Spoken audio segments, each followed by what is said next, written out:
Hi, welcome to the Health Exchange. I'm your host, Kimberley King, and the Health Exchange is a program on public and environmental health. Today's show is going to be on substance abuse, addiction, and the heroin epidemic. And with me today is Rich Barnes. And Rich, thank you for joining me for the second time. You were with us at the Whitman-Hanson High School back in March when the Hanson CERT team put on their substance abuse and the community opiate forum. And I'm very grateful that you would come back. I'm grateful you asked. And be a part of the show. Whatever we can do to help, you know. It's greatly appreciated. And Hanson just made number 2 on the list. And there's a lot of talk about it being just per capita because we are such a small community. Last year, Whitman ranked in the top 10. So within the regional school district, it's very evident that we do have a problem here in both of the small communities. Would you mind sharing with us what it's like to be in recovery and what brought you to recovery? Yeah, for me, I'm in my 10th year of recovery, and I entered recovery in November 3rd, actually, 2006 was the last day I was out there. And, I started using alcohol and drugs when I was 10. Alcohol when I was 10 and drugs when I was 17.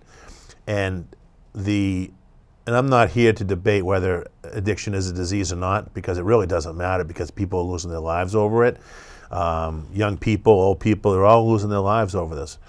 But what brought me to recovery was, as the disease of addiction is known as being progressive, it started off with a curiosity, and as my addiction progressed, it became a habit, a daily habit, and it was very hard to stop. Every day I'd wake up and say the same exact thing: I'm not doing this again today, and with a belief that I wasn't doing it again. And 2 o'clock in the afternoon, I was crying to myself alone in my car, doing drugs, and I did that every single day, 6 days a week. And November 3rd, 2006, what brought me to recovery was suicidal thoughts and having a butcher knife on my wrist, kissing my little 2.5-year-old daughter goodbye when I was high.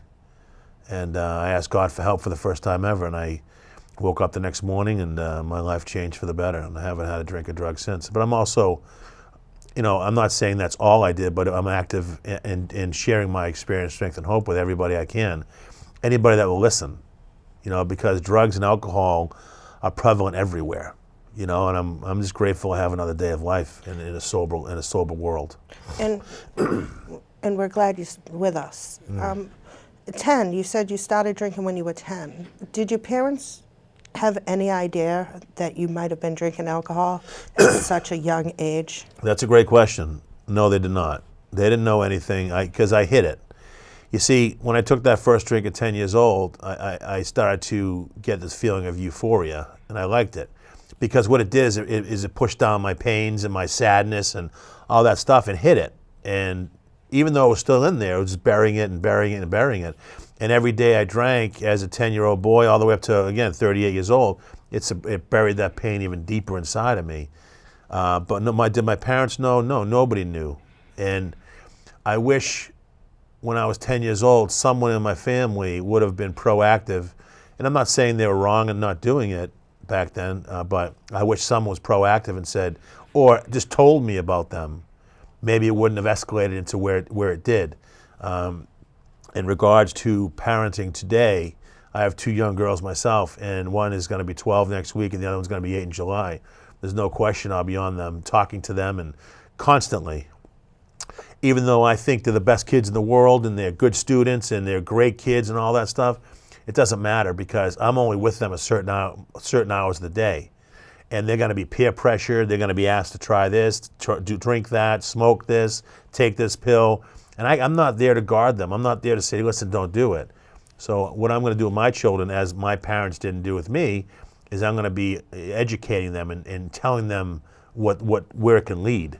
I want to be proactive in my children's life, so what happened to me doesn't happen to them. And I believe in today's society, I think every parent, whether their kid's a straight A student, a great athlete, a great dancer, whatever they are, has to be proactive in the educating of them with drugs and alcohol. They can never have the "it's never going to happen to my kid" theory, because all that's doing is setting them up for a loss. I mean, I read about it every day in the paper. You know, a family lost their son or daughter and they had no idea they were doing it.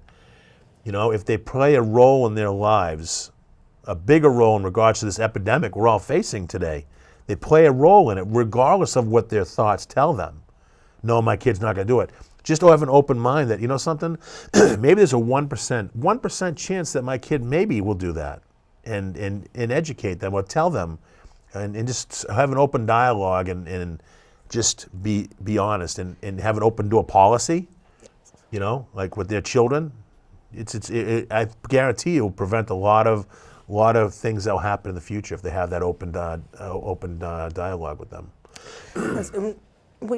When you were drinking at 10 to the age of 38, and you were able to hide it so well, what would you advise the parents today to look out for? So if they had the slightest thought that their child might be hiding something from them, I would ask them.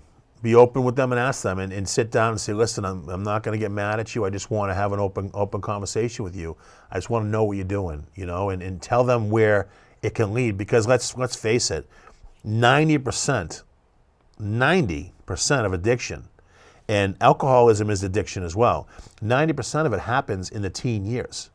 And that's where, I mean, that's a lot of kids. I mean, 75% of, I believe it was high schoolers in up to grade 12 have tried either marijuana or alcohol. 75%. That's a lot. What are we doing to curb that? What are we doing to prevent that? You know, and the advice that I can give parents today is just be open with your children. Look for some signs. There's so many things we can do to find out the actual signs that they're drinking. I mean, you know, hygiene, falling grades, loss of appetite, loss of friends, hanging out with different crowds, things like that. There's so many changes in their whole mannerisms. There's so many signs, and you can Google it too. You can look it up, and you know, millions and millions of people have been through this. We just need to read about it and just keep an open. The biggest thing I think, Kim, is having an open mind and not closing it to no one. My kids are not going to do it. You know, I wish and again, I'm not faulting my parents because I came from a divorced family, and I don't believe that did it for me to try that first one. Excuse me, I was a curious kid at 10 years old, and I kept going and going. And don't get me wrong, not everyone that drinks or tries weed or anything like that is not going to become a drug addict and alcoholic. But why take that chance? Why take that chance in ruining your life to get high? Because kids, we're all unique people. We're all wonderful people. We're all beautiful humans. We can do whatever we want, become whatever we want. But when we throw the alcohol and drugs in the mix, we can't. It makes us someone else that we're not. And you know, we are all beautiful people. There's no question. And when we throw that stuff in the mix, it just wrecks our lives. So you were drinking up to 17, and then at 17 you got involved with more. Yeah. What did you begin to do at 17 other than drink? At 17 years old, I was introduced to cocaine. And, you know, someone put out some cocaine and I didn't know what it was. And he said, well, you roll up this dollar bill and you snort it up your nose. And I wish he said to me, listen, if you do this cocaine right now, you're gonna lose job opportunities. You're gonna become a liar, a thief, a manipulator. You're gonna want to kill yourself in 21 years. You're gonna spend probably $750,000. You're not gonna be a good person. But instead, I was told, you know, something that's gonna make you feel good, and it did.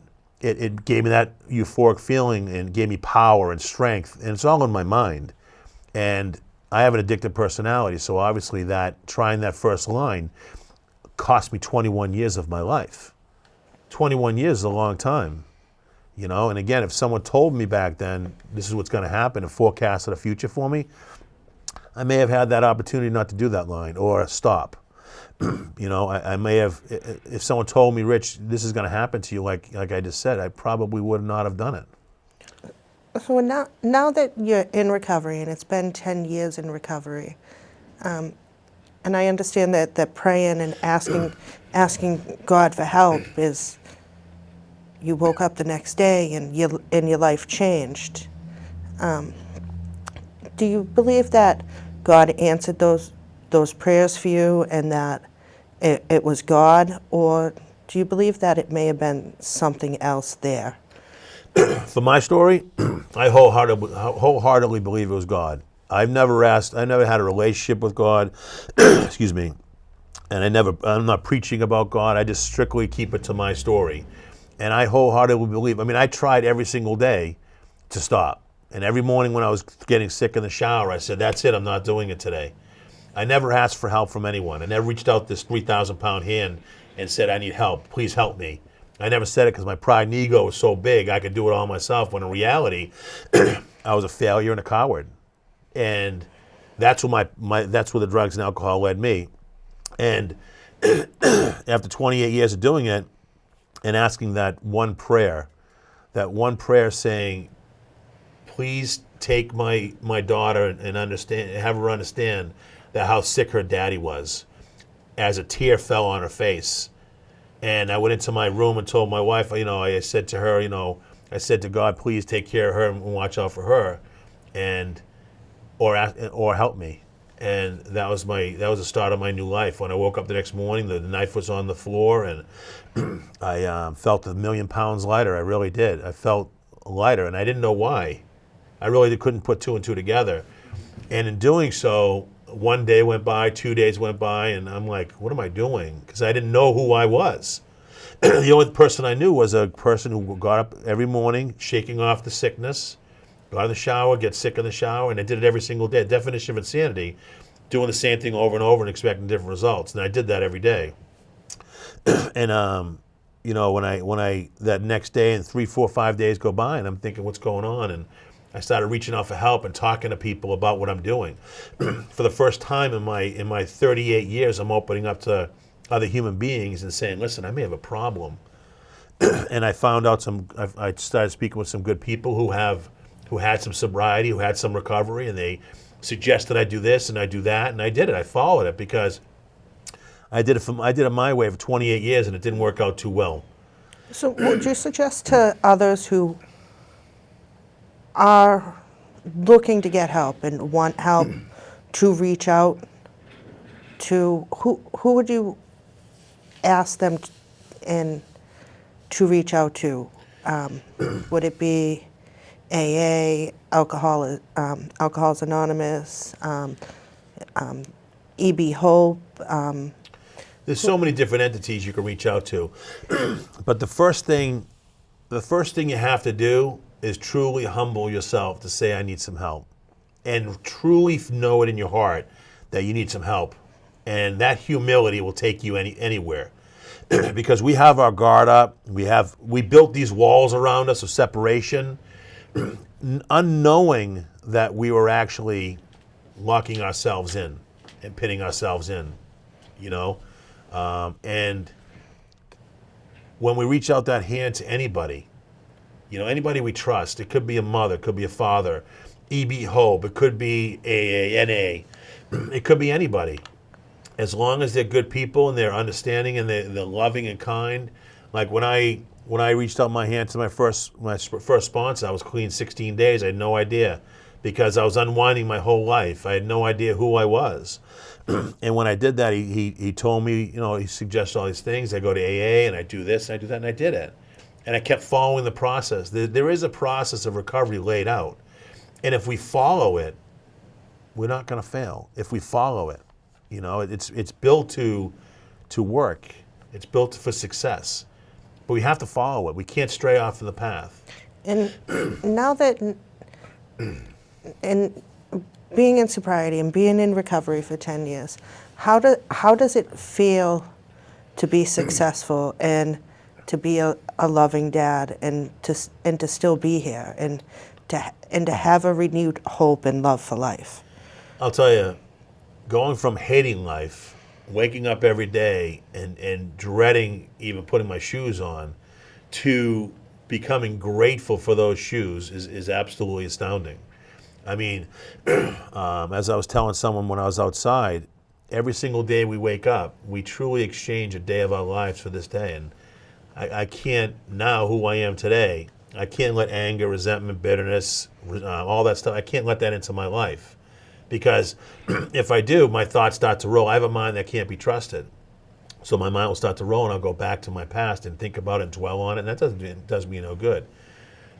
Living a life today of happiness, fulfillment, with all the humility in the world, I'm happy. I'm content. I think I'm successful. I love my daughters with all my heart. I lost the first 2.5 years of my daughter's life because I was active, and I was always there physically for her, but mentally and spiritually I was out the window. And now I have 2 daughters. One is going to be 8, and the other is going to be 12 next week. And I'll tell you, it's wonderful being part of their life.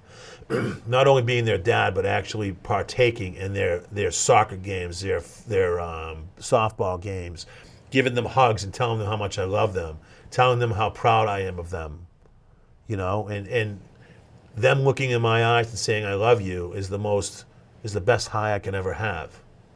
Whereas before, the only thing I cared about was myself. I can care less about myself today, per se, but it's all about others. It's not about me today. And that's, for me, that's where that's where the rubber meets the road. And just reaching out that hand and asking for help every day, but also accepting other people's hands that I can help, Absolutely. And did you feel going through the process of becoming clean and being in recovery that there was a stigma around you that people just didn't understand, or they just very judgmental?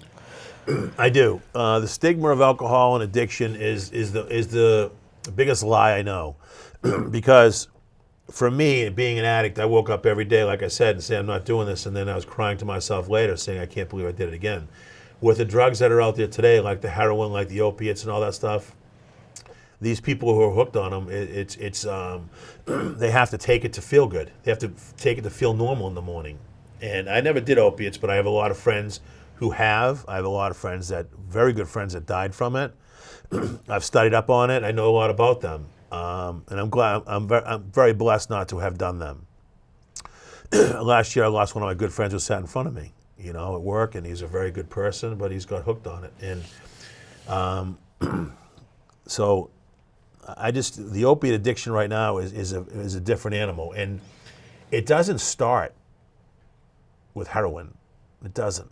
And the the stigma you spoke about is very, very, I think it's a lie, because people think of an addict, and it's short for addiction.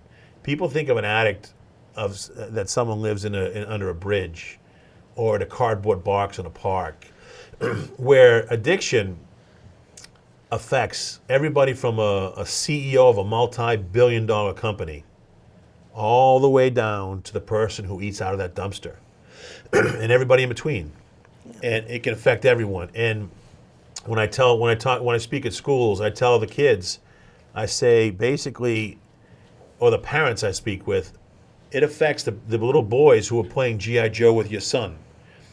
It affects the girls who are playing Barbie dolls with your daughter.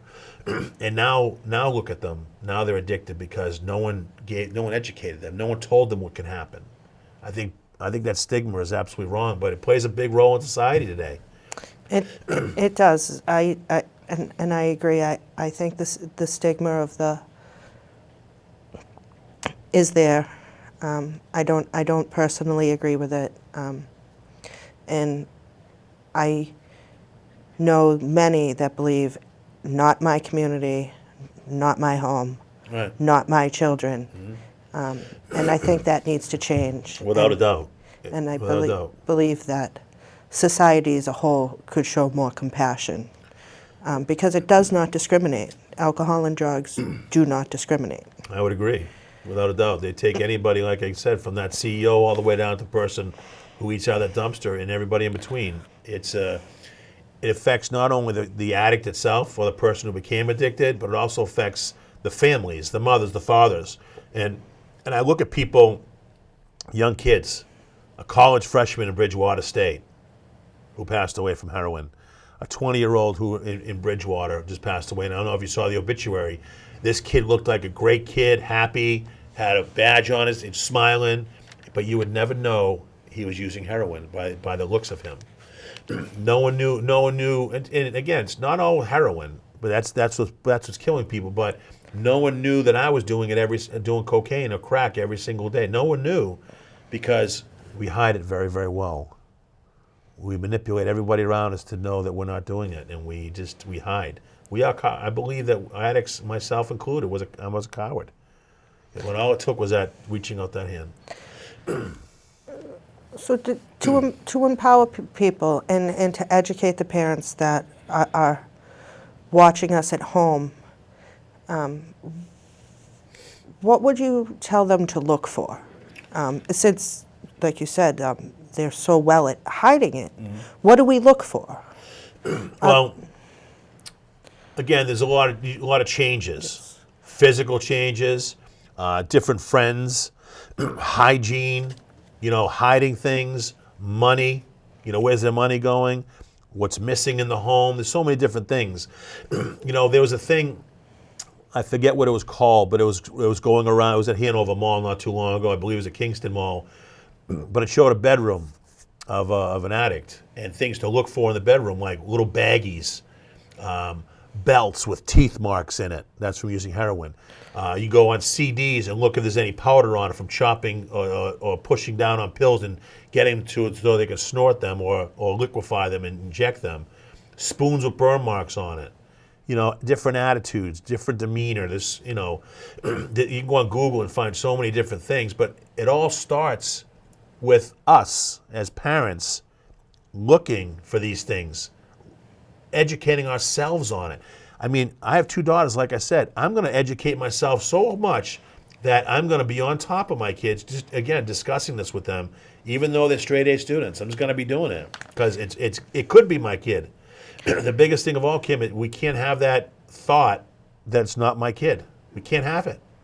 1%. Just open your mind 1%. That's all we need to let some education, let some knowledge, let something in so that we have a better perspective on what we can do and how we can speak to our children about it. So another thing is, what as a society could we do to help? What could we do to get our legislators to listen more? What more could be done, do you think, to help people get help and to have them be more willing to put that hand out to say, I need help, without fear? Well, I think we have to, we have to come together as communities, and we have to get a better understanding of that it could be my kid. That's the biggest thing I keep saying. And I'm not sure what we can do more. I mean, what more can we do than having the loss of all these kids? What more can we do to show these people, these legislatures, these people in City Hall? What more can we do? These people are dying. I know there's some bills that are on the table right now about it. We need insurance companies to pay for more. I mean, right now they'll pay for 5 to 7 days for a heroin addict or a person that's on opiates. 5 to 7 days, they get them clean. They have 10 to 12, even 2, 3, 10, 12 years of use. They think they're going to get them clean in 5 to 7 days, and they ship them out. You need long-term recovery. And that's what we need to do, the insurance companies to pick up the bill for it, and they don't want to. We need to, as parents, be more educated that these prescriptions that are getting prescribed to our children, 30 pills, we need to say, no, we only need 7 or 10. We don't have to take their recommendation for 30 pills. I have a friend of mine who has an 11-year-old daughter, and she hurt her back. She had a little tailbone pain, and the doctor saw her, immediately 30 Percocets, 11 years old. Big Pharm has to be part of this. We have to get involved, and Big Pharmacy gets pills to everyone, and these doctors are prescribing them. We have to, and that's a lot of stuff starts right there. Athletes get an injury, they prescribe Percocets like candy. And you know what we can do as a society: lock up our cabinets as parents, lock up our cabinets, take our medicines and put them away, hide them in a safe where they can't get at it. A lot of our addiction starts right at home in our medicine cabinets. How do we start that? We need to lock everything up, alcohol included. Just prevention. That's all, you know. And then on Facebook, we have a few minutes left. On Facebook, there's been a lot of discussion and blame on Border Patrol. Do you think that better border control will automatically solve the problem of drugs coming into the United States? Do I think it will solve it? I think if we have a stricter border patrol, absolutely. I really do. I think a border patrol will stop a lot of it from coming in. Not all of it, but most of it. Heroin's not grown here. Cocaine's not grown here. You know, marijuana is starting to be legalized in a lot of different states, and Massachusetts is now trying to do that as well, to legalize it. It's decriminalized right now. I think they're trying to legalize it, there's many mixed emotions about that. But you know, when parents have these marijuana, their kids are going to be curious and grab it. Like you and I were I'm not sure it was you, but we were talking about Smarties candies. 8-year-old girls snorting Smarties candies. I mean, where did they get the idea of that? 8 years old. You know, I spoke at a school not too long ago, and there was an 8th grader who overdosed I was speaking to. Border controls need to be done, without a doubt, and it will prevent a lot of drugs from getting in this country. Strict border patrols. Okay, and is there anything that you would like to tell the viewers at home and stress to the viewers at home as we wind up the show this evening?